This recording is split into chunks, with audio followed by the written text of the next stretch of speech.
प्यारे बच्चों, आप लोगों का स्वागत है एक छोटे से प्लेटफॉर्म नॉलेज आर्ट्स क्लासेस में।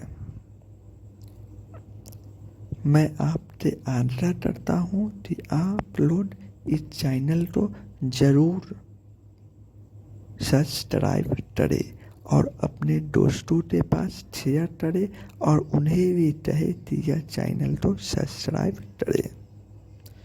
यदि यह वीडियो आपको अच्छी लगे तो इसे लाइक करें। तो चलिए समय को बर्बाद न करते हुए हम लोग चैप्टर 2 का ऑब्जेक्टिव और सब्जेक्टिव करते हैं। मैं अपने वीडियो में वैसे ही ऑब्जेक्टिव या सब्जेक्टिव लाता हूँ जिसे एग्जाम में पूछने की प्रबल संभावना होती है। मैं वैसे प्रश्न नहीं लाता हूँ जो कि कभी पूछे ही नहीं गए हो या उसे पूछने की संभावना न हो।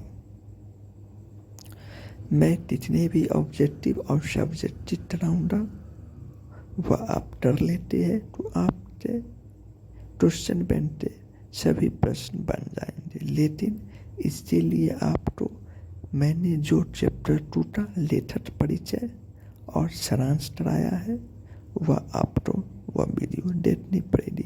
लेखक परिचय आपको याद करनी पड़ेगी और सारांश आपको ध्यानपूर्वक सुननी पड़ेगी। तो चलिए हम लोग चैप्टर 2 का अभी ऑब्जेक्टिव देखते हैं। तो प्रश्न है, देखते नहीं यह रेशम का कटा हुआ सालू यह पंक्ति किस शीर्षक कहानी की है। मतलब पूछ रहा है, यह लाइन है कि किस कहानी की पंक्ति है, तो उसने कहा था। फिर दूसरा प्रश्न है, सूबेदार बोला, लाडा सूबेदार ने तुम तो जानती है, बुलाती है, जा मिल आ। यह कथन किस शीर्षक पाठ से है। मतलब वही है कि यह कहानी है या पंक्ति है जो किस कहानी से है। तो उसने कहा था। आप लोग एक प्रश्न बताइए, उसने कहा था यह क्या है, निबंध है कि कहानी है, तो क्या है बताइए आप लोग। कहानी। उसने कहा था कहानी में किस युद्ध का उल्लेख है। तो आप लोग जानते हैं प्रथम विश्व युद्ध का। बिना फेरे घोड़ा बिडरता है और बिना लड़े सिपाही, यह पंक्ति किस कहानी में है। तो इसमें है उसने कहा था। और बुद्ध का टाटा रचना है।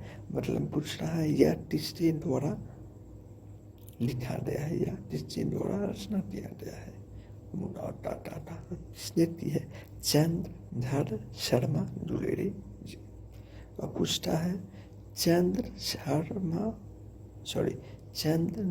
शर्मा द्विवेदी किस सदी के प्रमुख लेखक है। पूछ रहा है किस सदी के यह प्रमुख लेखक है चंद्रधर शर्मा द्विवेदी। तो 20वीं सदी के। उसने कहा था कहानी का नायक है। मतलब उसने कहा था कहानी, उसका नायक कौन है, तो लाडा सिंह।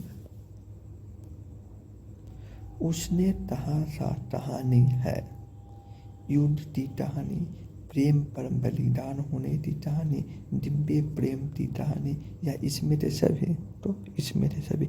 देखिए अधिकांश प्रश्न में लाए है वह एग्जाम में आ चुका है। देखिए ये 2020 से साइंस में पूछा हुआ है। ये देखिए ये भी पूछा हुआ है। ये सब देखिए 2028 में पूछा गया है। देखिए प्रश्न पूछे गए हैं। मैं जो भी प्रश्न करा रहा हूँ उसे आप हल्के में ना ले।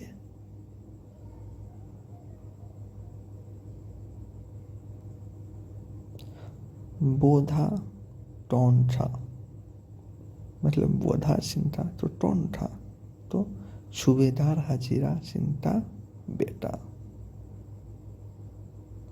चंद्रधर शर्मा द्विवेदी किसके अभिभावक बनकर म्यू कॉलेज अजमेर में आए थे। तो थेतरी ते नावालिद राजा जय सिंह ते। यह भी 2022 मतलब पूछा हुआ है साइंस में। अब आपके सारे ऑब्जेक्टिव क्लियर हो गए। यदि आप ये ऑब्जेक्टिव मैंने 10 टराया है, शायद जो भी टराए हैं 10-15 वह आप पूरे कंप्लीट कर लेते हैं, लेखक परिचय याद कर लेते हैं। जो मैं टराया हूँ वह वीडियो आप नहीं देते हैं तो जाकर देखें और सारांश ध्यानपूर्वक सुनते हैं तो सारे ऑब्जेक्टिव आपको क्लियर हो जाएंगे। आप इस चैनल को जरूर लाइक करें, इस चैनल को सब्सक्राइब करें और वीडियो को लाइक करें, मैं पुनः आग्रह करता हूँ। चलिए तो हम लोग प्रश्न उत्तर पर चलते हैं। चैप्टर 2 का प्रश्न उत्तर ये देखिए। प्रश्न उत्तर चैप्टर 2 का है। उसने कहा था। देखिए मैं वैसे ही प्रश्न लाया हूँ लघु उत्तरीय में भी, जो पूछे गए हैं या पूछने की प्रबल संभावना है। चलिए, उसने कहा था कहानी कितने भागों में बटी हुई है। कहानी के कितने भागों में युद्ध का वर्णन है। तो उसने कहा था कहानी को 5 भागों में बांटी गई है। इस पूरी कहानी में तीसरे भागों में युद्ध का वर्णन है। दूसरे चौथे भाग में युद्ध के दृश्य है। मतलब कि इसमें 5 कहानी तो 5 भागों में बांटा गया है और तीसरा भाग में युद्ध का वर्णन है और जो भी बचे उसमें दूसरे चौथे भाग में क्या है, युद्ध के दृश्य के बारे में बताया गया है। चलिए अगला प्रश्न है। लांडा के गांव में आया तुर्ती मौलवी क्या कहता था। तो लांडा के गांव में आया तुर्ती के मौलवी भी कहता था कि जर्मनी वाले बड़े पंडित हैं। वेद पढ़ पढ़ते वे विमान चलाने की विद्या जान गए हैं। मंडी में बनियों तो बताता था कि डाक थाने के रुपया निकाल लो, सरदार का राज्य जाने वाला है। मतलब लांडा के गांव में लांडा चिंता जिसके गांव में तुर्ती मौलवी आया था ना, वह यही कहता था कि जर्मनी वाले भी बड़े पंडित हैं, वेद पढ़ पढ़ते विमान चलाने की विद्या जान रहे हैं और मंडी में बनियों तो बहताता था, मतलब भरताता था सरदार कि डाक छाने के रुपया निकालो, सरदार का राज्य जाने वाला है। चलिए हम लोग अगले प्रश्न की ओर बढ़ते हैं। अगले प्रश्न है, ये प्रश्न बहुत ही महत्वपूर्ण है, ये बहुत पूछे जाते हैं। जाड़ा क्या है, मौत है और निमोनिया से मरने वाले को मुरब्बे नहीं मिला करते। वजीरा चिंते इस कथन का क्या आशय है। तो देखिए वजीरा चिंते इस कथन का आशय है कि वहाँ युद्ध के मैदान में अत्यधिक ठंड पड़ रही है, जिससे कारण ऐसा लगता है कि मानो जान ही निकल जाएगी। वैसे ही इस स्थिति में इतने लोगों की निमोनिया हो रहा है कि उन्हें मरने के लिए स्थान भी नहीं मिल रहा है। मतलब यह कहता है कि वजीरा सिंह मतलब कहते हैं ना कि जाड़ा क्या है, मौत है और निमोनिया के मरने वाले को मुरब्बे नहीं मिला करते। वजीरा सिंह तो उनका यही आशय है कि युद्ध के मैदान में बहुत अधिक ठंड पड़ रही है, जिससे कारण ऐसा लग रहा है कि मानो जान ही निकल रहे, मतलब मानो कि मर ही गए। वैसे ही इस स्थिति में निमोनिया है ना, तो बहुत अधिक लोगों को हो रहे हैं, सैनिक तो हो रहे थे, क्योंकि वो लोग तो युद्ध के मैदान में थे।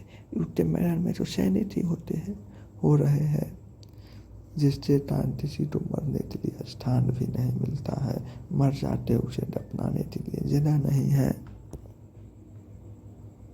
यदि आप पे सारे ऑब्जेक्टिव और सब्जेक्टिव क्लियर हो गए, आप यदि मेरा लेखक परिचय और सारांश ध्यानपूर्वक सुनते हैं और मेरे द्वारा ऑब्जेक्टिव और सब्जेक्टिव 2-4 में ट्राई है वह पूरा कर लेते हैं, तो आप क्वेश्चन बैंक से सारे प्रश्न बना लेंगे और एग्जाम में आपका एक भी प्रश्न नहीं छूटेगा।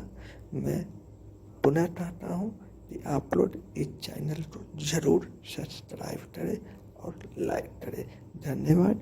जय हिंद। अगले वीडियो में हम फिर